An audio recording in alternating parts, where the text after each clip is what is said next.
Heart એટેકના લક્ષણો શું છે અને ડૉક્ટર આપણને ક્યારે હાર્ટ એટેકને લઈને એન્જિયોગ્રાફી અથવા એન્જિયોપ્લાસ્ટી અથવા તો બાયપાસ સર્જરીની સલાહ આપે છે તેના વિશે આપણે જાણીશું. હેલો ફ્રેન્ડ્સ, હું doctor Malkesh Tarsariya, cardiovascular and thoracic surgeon, heart surgeon તરીકે સુરતમાં કાર્યરત છું. આજે આપણે જાણીશું હાર્ટ એટેકના લક્ષણો અને તેની સારવાર વિશે. હાર્ટ એટેકના લક્ષણો શું હોઈ શકે છે?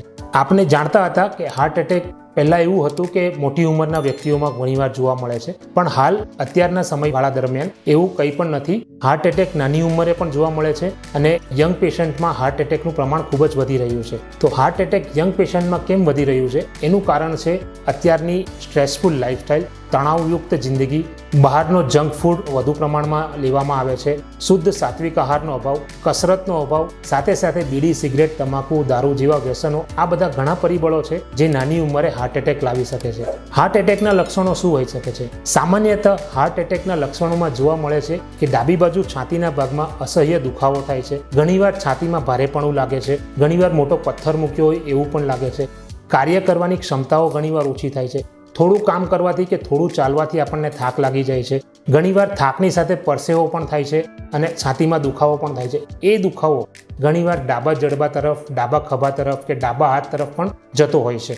ઘણીવાર આમાંના કોઈ લક્ષણો ના દેખાતા કોઈક દર્દીઓમાં એવું પણ જોવા મળે છે કે છાતીના મધ્ય ભાગમાં ખૂબ જ બળતરા થતી હોય, જેને રિટ્રોસ્ટર્નલ બર્નિંગ પેઇન કહેવામાં આવે છે. આ પણ એક હાર્ટ એટેકનું લક્ષણ છે. આવા કોઈ પણ લક્ષણો દેખાય ત્યારે આપણે નચિંત થઈને સૌથી પહેલાં નજીકની હોસ્પિટલમાં જઈ એને લગતી સારવાર કરાવવી જોઈએ. એના માટેના બ્લડ રિપોર્ટ્સ, જરૂર પડે તો ઇસીજી, ઇકોકાર્ડિયોગ્રાફી, સ્ટ્રેસ ટેસ્ટ એટલે કે ટ્રેડમિલ ટેસ્ટ અને જરૂર પડે તો એન્જિયોગ્રાફી કરાવવી જોઈએ. ડૉક્ટર આપણને ક્યારે સલાહ આપે છે કે તમારે એન્જિયોગ્રાફી કરવી, એન્જિયોપ્લાસ્ટી કરવી કે બાયપાસ સર્જરી કરવી?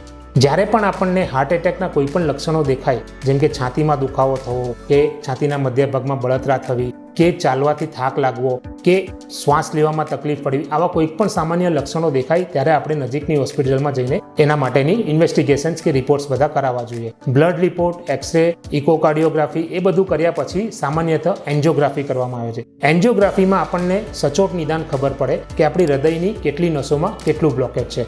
સામાન્યતઃ હૃદયમાં 3 નસો હોય છે: ડાબી બાજુની આગળની નસ, ડાબી બાજુની પાછળની નસ અને જમણી બાજુની નસ. એન્જિયોગ્રાફી કર્યા પરથી આપણને ખબર પડે કે કઈ નસમાં કેટલા પ્રમાણમાં બ્લોકેજ છે અને બ્લોકેજને અનુકૂળ એની સારવાર પદ્ધતિ નક્કી કરવામાં આવે છે. જ્યારે એક નસમાં અથવા વધારેમાં વધારે 2 નસમાં અને ડિસ્ક્રીટ લીઝન એટલે કે નાનું લીઝન હોય કે ભલે પર્સન્ટેજ પ્રમાણે વધારે હોય પણ એરિયા નાનો કવર કરતું હોય, ત્યારે એન્જિયોપ્લાસ્ટી એટલે કે સ્ટેન્ટ મૂકીને એને બ્લોકેજને ખોલી શકાય છે. હૃદયની નસના બ્લોકેજને ખોલવા માટેની 2 મુખ્ય પદ્ધતિઓ, એક તો એન્જિયોપ્લાસ્ટી જેની આપણે વાત કરી અને બીજી છે બાયપાસ સર્જરી. તો ડૉક્ટર આપણને ક્યારે બાયપાસ સર્જરીની સલાહ આપશે? જ્યારે 1 થી વધારે નસમાં બ્લોકેજ હોય, બ્લોકેજ વધુ પડતા પ્રમાણમાં હોય, આખી નસમાં બ્લોકેજ હોય, કેલ્શિયમનું પ્રમાણ વધારે જામી ગયું હોય, મુખ્ય નસમાં બ્લોકેજ હોય, મુખ્ય નસની સાથે એની શાખાઓમાં પણ બ્લોકેજ જોવા મળે, એટલે કે મલ્ટિપલ નસોમાં જ્યારે બ્લોકેજ હોય અને એવો કેસ કે જેમાં એન્જિયોપ્લાસ્ટી શક્ય નથી, કારણ કે ઘણીવાર 100% બ્લોકેજમાં ગાઈડ વાયર કે એન્જિયોપ્લાસ્ટી કે સ્ટેન્ટ પાસ ના થાય, તો એવા કેસમાં આપણે બાયપાસ સર્જરીની સલાહ આપવામાં આવે છે.